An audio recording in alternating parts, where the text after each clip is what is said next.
Bonjour à tous et bienvenue sur TV Land. Au sommaire de ce lundi 1er juin, nous saluerons les mamans pour leur fête dans la commune d'Azur. Puis nous prendrons des nouvelles de la municipalité de Saint-Paul-les-Dax avec des nouveautés sur son image. Qu'est-ce que le tai chi et le qigong? D'où viennent ces pratiques et qu'apportent-elles au corps et à l'esprit? Les réponses sont à découvrir dans notre reportage. Nous irons ensuite à Hermes découvrir un défilé canin, car oui, les standards de mode existent aussi chez le meilleur ami de l'homme. Pour les 20 ans du Cœur de l'Adour, la fameuse chorale était en concert à l'Atrium de Dax. Vous verrez, ça vaut le détour. Nous terminerons ce journal par notre série Beau Travail avec cette semaine les métiers de la vente, en particulier celui de conseillère en vente directe. Douceur, tendresse, promesse de chaleur et d'un amour indéfectible et éternel, c'est à tort ou à raison l'image rêvée de la maman. Ce week-end, la fête des mères était célébrée dans toute la France. Dans la commune d'Azur, un événement spécial était organisé pour elle. Samedi dernier, la fête des mères était en avance à la commune d'Azur. Des fleurs et des médailles ont été distribuées par le maire du village. Alors aujourd'hui, comme on le fait depuis plus de 20 ans, nous avons organisé une petite manifestation à l'honneur des mamans de la commune, avec une remise de bouquet à chaque maman qui a vu son foyer s'agrandir d'un enfant. Et cette année, donc elles étaient 8. Et cette année, nous avons eu la chance d'avoir 5 mamans mères de 4 enfants à qui on a remis la médaille de la famille française. Oui, la médaille offerte par le maire d'Azur, un joli bouquet de fleurs, une rose pour mes 4 enfants. J'en suis fière et je remercie beaucoup le maire. Et on en a profité pour récompenser une dame qui est la présidente du club des archers, un club qui obtient beaucoup de satisfaction et de titres et qui avait été honoré de la médaille à la jeunesse et sport. Je suis très bien entourée, c'est vrai. Donc on est un groupe et on essaye de faire avancer le club le mieux possible et dans une bonne ambiance surtout. Voilà. Et pour terminer, on a remis une médaille à une ancienne élue de la commune qui a participé pendant 3 mandats à la vie de notre village. Donc c'était une bonne petite journée. Une journée remplie d'amour et d'émotion, les mamans d'Azur ont pu trinquer à leur dévouement pour leurs enfants et repartir fleuries pour le week-end. De plus en plus, tout type d'entreprise privée ou de structure publique réserve une part plus ou moins grande de budget à sa communication. À Saint-Paul-les-Dax, un changement s'imposait pour peut-être mieux se démarquer. Élu il y a 1 an, la nouvelle équipe municipale a souhaité mettre un coup de neuf sur la communication de la ville avec un changement de logo et une nouvelle charte graphique. La dernière charte graphique datait de 2002, donc nous avons souhaité, Saint-Paul a évolué évidemment depuis 2002, donc nous avons souhaité améliorer cette communication en changeant la charte graphique, en travaillant avec le cabinet Citron Pressé qui nous avait accompagnés en 2002 et qui nous connaissait. Donc voilà, ça a été plus simple, plus facile, plus efficace peut-être.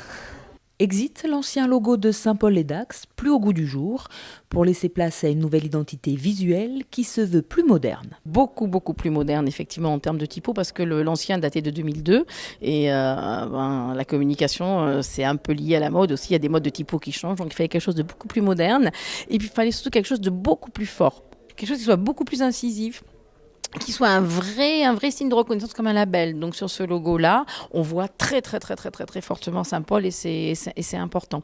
Un bon logo, c'est très facile à voir. Quand vous regardez des affiches de manifestations, vous avez tous les partenaires qui signent en bas. Eh ben, un bon logo, c'est quand au milieu d'une dizaine ou d'une quinzaine de logos, le vôtre, il se voit. Voilà. Et ça, c'était notre volonté. Parce que c'est le premier outil de communication de la municipalité. Nous, ce qu'on veut transmettre en disant Saint-Paul, plus de caractères, c'est à la fois un jeu de mots sur les caractères, puisqu'on a un nom de ville qui est très long et qui est un peu compliqué pour mettre en communication.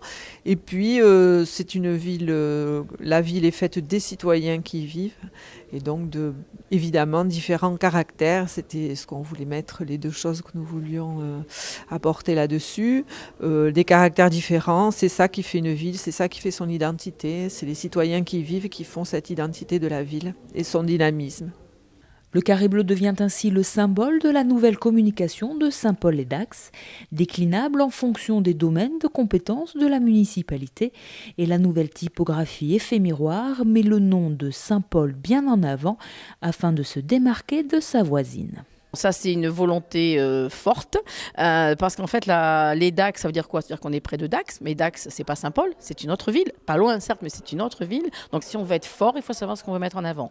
Et le choix était très clair avec Madame le maire et son équipe, c'est Saint-Paul. Donc, voilà, Saint-Paul apparaît et les Dax, c'est toujours là, bien entendu, c'est intéressant. Ça situe géographiquement parlant. Mais le caractère, c'est Saint-Paul. Le déploiement de cette nouvelle identité visuelle va s'effectuer progressivement à tous les supports de communication de la ville, parmi lesquels le site internet qui va en profiter pour faire lui aussi peau neuve et devenir plus accessible et mobile. Un esprit sain dans un corps sain, est-ce aussi facile à dire qu'à faire? Ce qui est certain, c'est que beaucoup de professionnels de la santé s'intéressent autant au cœur de l'âme qu'à son enveloppe. C'est le cas de ceux qui se sont formés au tai chi et au qigong la semaine dernière à La Benne. Pendant 3 jours, soignants, éducateurs et enseignants étaient réunis à La Benne pour apprendre ou approfondir les bases du tai chi et du qigong. Alors le tai chi et le qigong sont des disciplines corporelles qui ont été enseignées en Chine principalement, et ce sont des disciplines corporelles qui utilisent le qi. Alors le qi, qu'est-ce que c'est? C'est l'énergie vitale qui circule dans le corps, et que ces mouvements de tai chi et de qigong ont pour particularité de vraiment être orienté vers la mobilisation et la circulation de l'énergie vitale dans le corps. Alors le qigong, ce sont des exercices qui sont principalement des exercices de santé. Donc on va répéter, assez répétitif à droite et à gauche par exemple, ou au bas. Et avec les exercices de qigong, on peut entretenir sa santé. Le tai chi va aller un petit peu plus loin dans le mouvement. C'est un mouvement d'abord qui a une origine martiale, donc qui va réveiller en nous cette énergie de combat, mais pas pour combattre. On réveille cette énergie de combat pour ensuite mieux l'utiliser pour son bien-être et sa santé. Et dans le tai chi, il y a des mouvements qui sont plus élaborés qu'en qigong, et puis des approches énergétiques un peu plus aussi riches et élaborées qu'en qigong. Il y a des mouvements, de la respiration, mais il y a aussi une façon de se concentrer, d'être conscient de ce que l'on fait dans le corps. Par exemple, les mouvements sont centrés dans le Tantien ou le hara des japonais, c'est-à-dire le centre vital, le centre de gravité du corps qui est dans le ventre, et tous les mouvements partent du centre de gravité du corps. Et à partir de ce centre-là, l'énergie va se déployer dans tout le corps. Véritable travail interne, ces techniques peuvent être utiles dans toute situation, notamment dans le cadre d'un métier thérapeutique. J'ai découvert le tai chi en faisant un stage chi et relations d'aide pour m'aider dans ma pratique d'art thérapeute. Et donc ça a été vraiment une révélation pour moi. Enfin, à partir du moment où j'ai fait cette formation, j'étais beaucoup moins dans la fusion, enfin, plus à l'écoute des personnes. J'ai appris à être moins fatiguée, à vraiment avoir un accompagnement beaucoup plus adapté. Parce que quand j'ai travaillé en tant qu'art thérapeute, j'étais toujours surprise par le nombre de professionnels très fatigués ou en arrêt maladie. Et je cherchais une technique corporelle pour m'aider. Parfois, il y a des personnes qui ont beaucoup de souffrance et qui vous envahissent, qui viennent beaucoup dans votre espace. Donc, apprendre aussi à... nous, on appelle ça faire notre petite bulle de protection. Apprendre à être à l'écoute de soi-même, d'être à l'écoute de ses limites, pour ne pas s'épuiser. Aussi pour apprendre justement à se ressourcer, se recentrer. Après, c'est un entraînement quotidien, c'est quelque chose.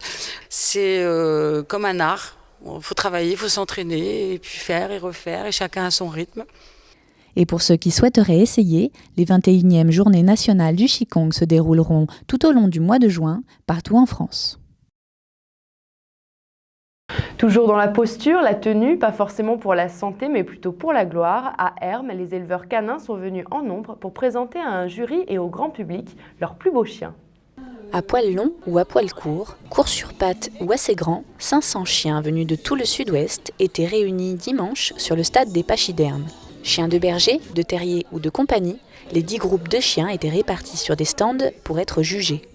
Alors le juge va d'abord juger le chien sur ses allures, sur la façon de se présenter, il va regarder ses dents, sa morphologie, voilà, il faut qu'il soit conforme aux standards. Ensuite, il va leur mettre un classement et un qualificatif. Donc ils vont être excellents, très bons. Parmi les excellents, il va en désigner un qui va être CACS, c'est-à-dire qu'il va avoir le certificat d'aptitude, qui va avoir le plus grand titre de l'exposition. Et ensuite, tous ces CACS vont donc se retrouver sur le ring d'honneur. Bon, mais pour moi, ça s'est bien passé. Mais bon, on a droit à un avis du juge qui nous dit les qualités et les défauts du chien. Donc en tant qu'éleveur, c'est intéressant aussi de se confronter à un avis différent du sien. Un juge va peut-être voir des défauts qui ont pu nous passer inaperçus. Et puis ensuite, c'est toujours aussi flatteur d'avoir un chien qui gagne, c'est agréable. Et si le défilé a l'air simple, c'est qu'une préparation et un travail avec le chien a été effectué au préalable. On apprend au chien d'abord à marcher correctement en laisse, à tenir ce qu'on appelle la statique, c'est-à-dire se présenter d'aplomb sur ses quatre pattes devant un juge. Un chien qui se présente en expo est généralement un chien qui est sociabilisé, qui a l'habitude d'être touché, de voir du monde, parce qu'il va voir du monde défiler tout le long de la journée. Et puis il y a des gens qui vont vouloir le caresser. Donc voilà, on a des chiens sociabilisés, je pense que c'est la principale des choses. Sociable et surtout chouchouté. La veille, on lave nos chiens pour qu'ils soient propres quand même. Et arrivé sur le ring d'honneur, donc on s'installe comme là et on met nos chiens sur la table de toilettage et on les brosse, on les peigne, on les chouchoute, voilà. En général, c'est assez tranquille, c'est vraiment esprit convivial, quoi. On aime bien se retrouver entre nous, entre amis, entre éleveurs, et puis faire connaître aussi notre élevage et puis nos chiens, quoi. Voilà. Toute l'après-midi, le ring d'honneur a vu défiler des babies aux champions vétérans et même le concours des jeunes présentateurs. Et en fait, le concours des jeunes présentateurs, ils ne regardent pas le chien, ils regardent comment on présente le maître pour après pouvoir juger le chien et dire aux jeunes comment présenter le chien. Les juges, après, ils expliquent aux plus jeunes comment préparer le chien au concours et tout ça pour après monter dans des niveaux plus hauts. C'est la 3e fois avec mon livret et je fais des concours depuis que je sais marcher. C'est même un chien qui m'a appris à marcher. Donc je continuerai, oui, de toute façon c'est une passion et ça restera comme ça. Même si je ne suis pas première, c'est la complicité qu'on a avec le chien qui me plaît. Enfin, voilà. Une complicité entre maître et chien qui n'a pas fini de grandir et qui fera sûrement les champions de demain. La musique, paraît-il, adoucit les mœurs. Qu'en est-il de la musique sacrée? Quand les chants du chœur de l'Adour sortent des églises et emplissent l'atrium de Dax, ça donne ça. Pour ce concert anniversaire, les choristes du chœur de l'Adour, accompagnés des archers de l'Adour, se sont produits pour la première fois sur la scène de l'atrium à Dax, afin de fêter leurs 20 ans comme il se doit.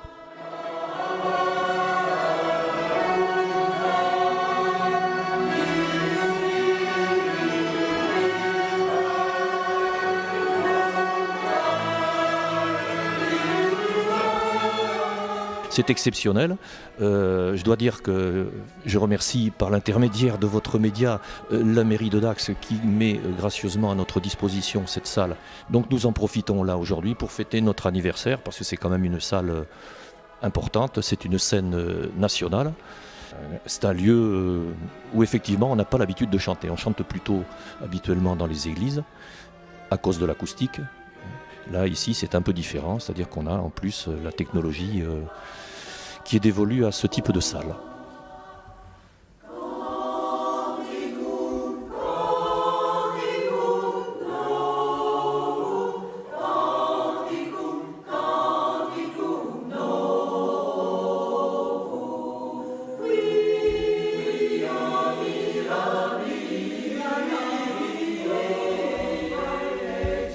Depuis quelques années, la chorale travaille sous la direction de Jean-Claude Pilarzik, violoniste, mais également chef des archers de l'Adour, qui accompagne régulièrement le chœur de l'Adour. Ces musiciens sont de tous âges et de toute provenance, ne sont pas, ils le disent bien, musiciens amateurs. Et maintenant, nous nous sommes regroupés, ça fait moins de 10 ans. Et il y avait 5-6 musiciens, maintenant nous sommes une quinzaine. Avant, il y avait des instruments à cordes, maintenant on a quelques éléments différents, flûte, clarinette, piano, synthétiseur, de manière à donner une masse sonore un peu plus intéressante.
Des chants sacrés aux musiques de films, le répertoire du chœur et des archers de la Dour se veut large et varié afin de contenter le plus large public.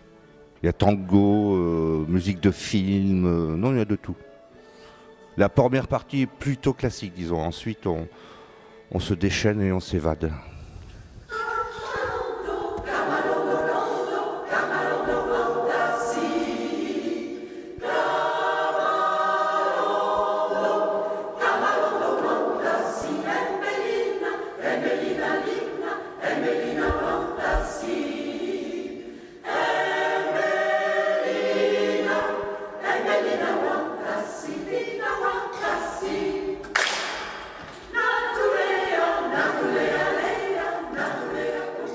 Plus de 200 personnes sont venues célébrer avec les musiciens et les choristes le 20e anniversaire du chœur de la Dour et en cadeau, ils leur ont offert un tonnerre d'applaudissements.